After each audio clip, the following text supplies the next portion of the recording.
आपण पाहत आहात रायगड टुडे न्यूज, जनमनाचा कानोसा, समाज मनाचा आरसा। नागोठाणे गटात परिवर्तन विकास आघाडीची भव्य जाहीर सभा। मंत्री भरतशेठ गोगावले यांचे जोरदार शक्ती प्रदर्शन। जाहीर सभेला प्रचंड गर्दी। नागोठाणे रोशन पदके। जिल्हा परिषद रायगड व पंचायत समितीच्या सार्वत्रिक निवडणूक 2026च्या पार्श्वभूमीवर 19 जिल्हा परिषद गट व 77 पंचायत समिती गण तसेच 78 सुकेळी पंचायत समिती गणाच्या अधिकृत उमेदवारांच्या प्रचारार्थ भव्य जाहीर सभा पार पडली। या सभेत सुमितदादा काते व अंजली दुर्गावले तसेच अरुणा हंबीर यांच्या प्रचार सभेला मोठा प्रतिसाद मिळाला। रविवार दिनांक 1 फेब्रुवारी सायंकाळी ठीक 7 वाजता नागोठाणे प्रभुवाडीतील गांधी चौकात ही सभा पार पडली। यावेळी महाराष्ट्र राज्याचे सर्वांचे लाडके कॅबिनेट मंत्री भरतशेठ गोगावले, शिवसेना उद्धव बाळासाहेब ठाकरे, रायगड जिल्हा संपर्क प्रमुख प्रसाददादा भोईर, रायगड जिल्हा RPI जिल्हा अध्यक्ष मधुकर कांबळे यांच्यासह व्यासपीठावर जिल्हा परिषद उमेदवार सुमितदादा काते, पंचायत समिती उमेदवार अंजली दुर्गावले, अरुणा हंबीर, मनोजकुमार शिंदे, मनोजदादा खांडेकर, दर्शना जवके, संतोष गायकवाड, भारती सिंगासने, गणपत लक्ष्मण म्हात्रे, बबन कळस, वर्षा सहस्त्रबुद्धे, ज्योती राऊत, शबाना मुल्ला, शेहनाज अधिकारी, सगीर अधिकारी, बळीराम बडे, अशफाक पानसरे, इम्रान पानसरे, गंगाराम मिनमिने, प्रवीण ताडकर, दिनेश घाग, लहू तेलंगे, निलोफर पानसरे तसेच महापरिवर्तन विकास आघाडीचे सर्व पदाधिकारी, कार्यकर्ते, ग्रामस्थ, महिला भगिनी मोठ्या संख्येने उपस्थित होते। मंत्री भरतशेठ गोगावले यांच्या उपस्थितीमुळे सभेला मोठी रंगत आली असून या जाहीर सभेमुळे नागोठाणे गटात शिवसेनेचे शक्ती प्रदर्शन स्पष्टपणे पाहायला मिळाले। कार्यक्रमाच्या सुरुवातीला शिवप्रतिमेला पुष्पहार अर्पण करून वंदनीय बाळासाहेब ठाकरे व धर्मवीर आनंद दिघे साहेब यांच्या प्रतिमेला पुष्पहार अर्पण करण्यात आले। त्यानंतर स्वर्गीय अजितदादा पवार यांना श्रद्धांजली वाहण्यात आली। त्यानंतर उपस्थित मान्यवरांचे स्वागत करण्यात आले। यावेळी बाळू रटाटे, सोहेल पानसरे, सगीर अधिकारी, प्रकाश मोरे, भारती सिंगासने, शबाना मुल्ला, निलोफर पानसरे, ज्योती नागोठाणेकर, मधुकर कांबळे, गणपत लक्ष्मण म्हात्रे, ॲडव्होकेट मनोजकुमार शिंदे, मनोजदादा खांडेकर, प्रसाददादा भोईर, सुमितदादा काते, नामदार भरतशेठ गोगावले यांनी उपस्थित कार्यकर्त्यांना, पदाधिकाऱ्यांना व जनतेला मार्गदर्शन केले। यावेळी आपल्या मार्गदर्शनपर भाषणात नामदार भरतशेठ गोगावले यांनी ही निवडणूक म्हणजे धनशक्ती विरुद्ध जनशक्ती असल्याची भावना व्यक्त केली। ही तरुण मंडळी हाकेला धावणारी आहे हे समजूनच भाकरी परतवायची आहे ही विनंती करायला मी आलो आहे असे देखील सांगितले। प्रस्थापितांची मक्तेदारी मोडीत काढायची ही संधी आपल्या मतदार बांधवांना आलेली आहे असे देखील भरतशेठ म्हणाले।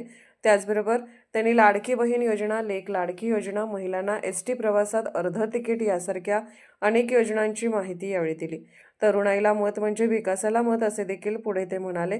आपल्या विभागात विकास कामासाठी आम्ही कटिबद्ध असून त्यासाठी मी आपल्या पाठीशी ठाम उभा असल्याची ग्वाही यावेळी भरतशेठ गोगावले यांनी दिली।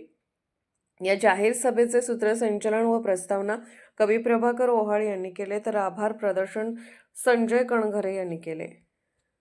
अरुणा जानू हंबीर या 3 उमेदवारांना आपल्याला निवडून देण्यासाठी आजची ही जाहीर प्रचार सभा आज या ठिकाणी उपस्थित केलेली आहे।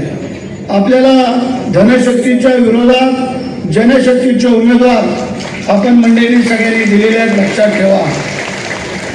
आता काही लोकांची मक्तेदारी तर मोडीत काढावीच लागणार आहे, कारण आपण सगळ्यांनी पाहिलं एक सामान्य कुटुंबातले हे 3 उमेदवार आपले उभे आहेत। आमचा सुमित काते असेल, आमची अंजलीताई असेल, आमच्या अरुणाताई असतील, या सामान्य कुटुंबातले नाही कोणाकडे कॉलेज, नाही कोणाकडे हायस्कूल, नाही कोणाकडे दवाखाना, हे सामान्य शेतकऱ्यांची मुलं आज आपण सगळ्यांनी उभे केलेली आहे। आपली जबाबदारी आहे, पक्षाने यांना तिकीट दिलेली आहे, आता तुमची आमची जबाबदारी आहे यांना निवडून आणायचं आहे। आणि म्हणून तुम्ही यांना निवडून दिल्यानंतर तुम्हाला कुठल्याही गावाला निधी कमी पडून देणार नाही, त्याची जबाबदारी आज घेण्यासाठी आम्ही इथं आलेलो आहे। आम्ही मंत्री म्हणून काम करतोय, ऑल महाराष्ट्राचा मंत्री आहे, पण पहिला मी रायगडचा सुपुत्र आहे आणि रायगडसाठी झुकतं माग देण्याचं काम आतापर्यंत केलेलं आहे ते तुम्हालाही देईल हा माझा शब्द आहे। म्हणजे तुम्ही तुमचं कर्तव्य बजावा, तुमची कामगिरी पार पडा। 7 तारखेला मतदानाच्या स्वरूपातून प्रत्येकाला आपल्याला 2 मतं देण्याचा अधिकार आहे। त्यामध्ये आपल्याला एक धनुष्यबाणाच्या समोर सुमित दत्तात्रय काते आणि नंतर अंजली हिराजी दुर्गावले यांना मशाल आणि अरुणा जानू हंबीर यांना मशाल अशा या 2 साईडला एका माणसाला 2 मतदान करण्याचा अधिकार आहे। त्यामध्ये 1 जिल्हा परिषद आणि 2 पंचायत समिती।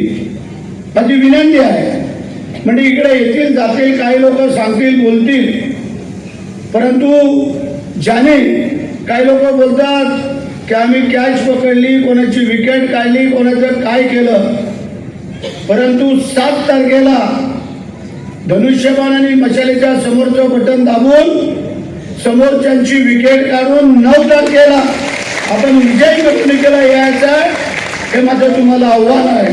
प्रचाराचा जो धुळा उडालाय त्याच्या अंतिम टप्प्यामध्ये आज आपण सर्वजण आले असताना या नागोठणे जिल्हा परिषद गटातील एक लोकप्रिय उमेदवार सन्माननीय सुनीलजी कातेसाहेब, पंचायत समिती सुकेळी गणाच्या उमेदवार अरुणाताई हंबीर व नागोठणे पंचायत समिती गणाच्या उमेदवार सौभाग्यवती अंजलीताई दुर्गावले यांच्या प्रचार सभेकरिता आज जी काही ऐतिहासिक सभा या नागोठणे शहरामध्ये आयोजित करण्यात आलेली आहे आणि या सभेकरिता व्यासपीठावरील उपस्थित सर्व मान्यवर मंडळी, मी आज सगळ्यांचे हात जोडून माफी मागतो की नामोल्लेख करायला बघतो, एवढे रती महारथी या मंचावर दिसत आहे की ती नावाची यादी संपणार नाही। खरं तर एवढे रती महारथी या स्टेजवर बघून विरोधकांची अगदी गाळण झाली असेल। जसं म्हटलं गेलं, मावशी मनोज भाईने म्हटलं की पोरखेळ चालू आहे, तर या पोरखेळाने हे काय साध्य केलंय हे जे जर बघितलं आज लाईव्ह सगळं, तर सगळ्यांची आजची झोप उठणार आहे। आणि म्हणूनच मित्रांनो,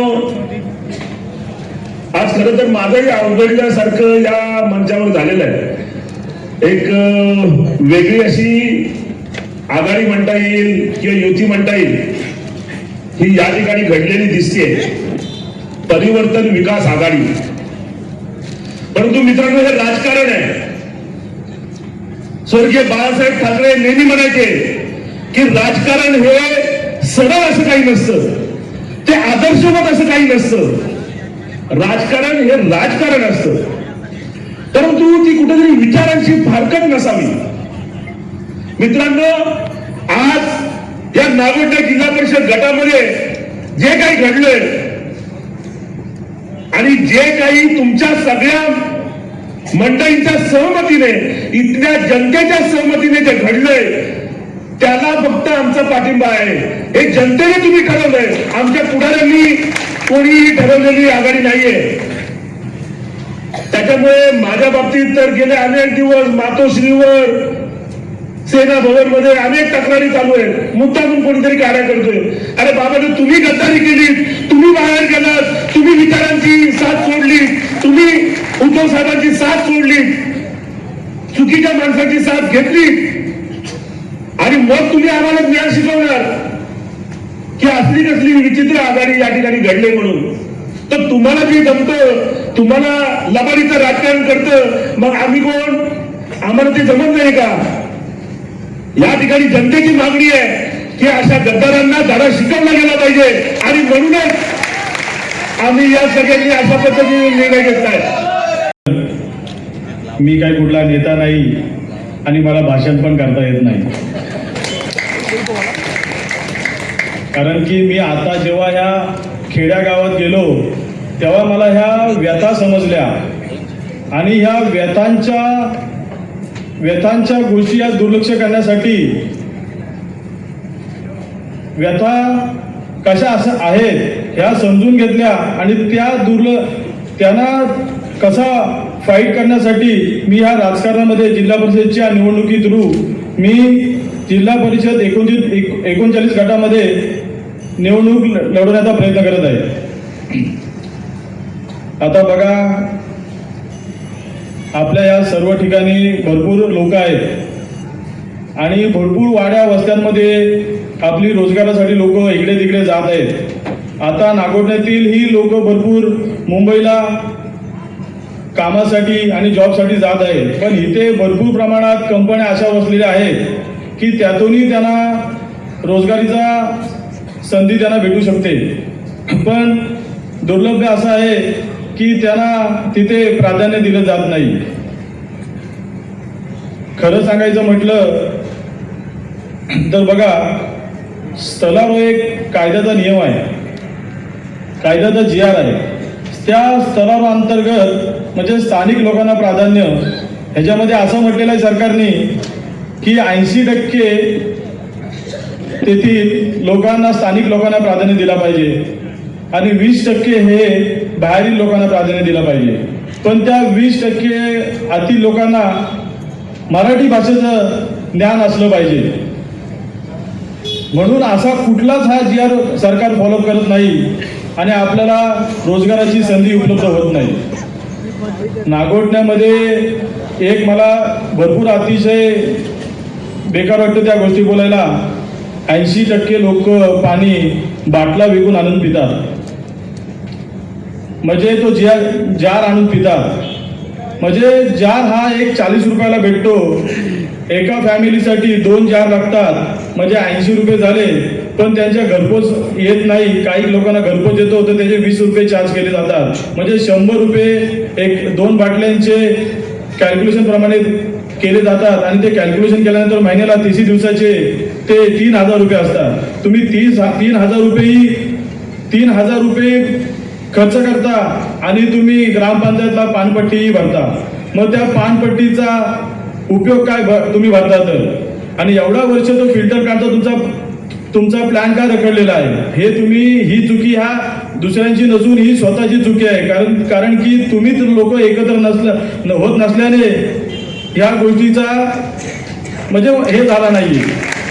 आता बघा, या राजकारणामध्ये येताना मी पहिले मोहल्ल्यामध्ये गेलो, आणि ह्या मोहल्ल्यामध्ये माझा कुठलाही बॅकग्राऊंड न बघता इथं भरपूर अशी लोक आहेत, आता मी नाव घेत नाही, मला त्यांनी कुठलाही संकोच न करता मला पाठिंबा दिला. आपली लोक काय बोलत होती माहिती आहे का? मी मदत करेन,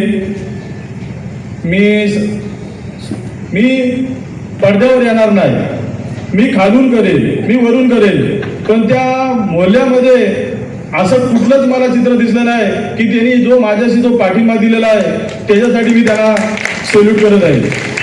आता बघा, आरपीआय हा जो पक्ष आहे, आता राजकारण करताना, आता लोकसभेचं राजकारण झाला तेव्हा तो राजकारण करताना वरून युती झाली. ज्याप्रमाणे वरून युती केली जाते त्यामुळे खालची युती केली जाते. त्यामध्ये कुठलाही पक्ष भेदभाव केला जात नाही, त्या युतीतून निवडणूक लढली जाते. त्यामुळे विधानसभेचंही तसं झालं. पण आपल्या नागोठणे विभागाचं आता राजकारण असं केलं आहे का ह्यांनी खालून आपण एकोप्याने सर्वांनी म्हणजे सुरुवात केलेली आहे. याचा मला खूप आनंद वाटत आहे. रायगड टुडे न्यूज चॅनलला लाईक करा, शेअर करा आणि सबस्क्राईब करा.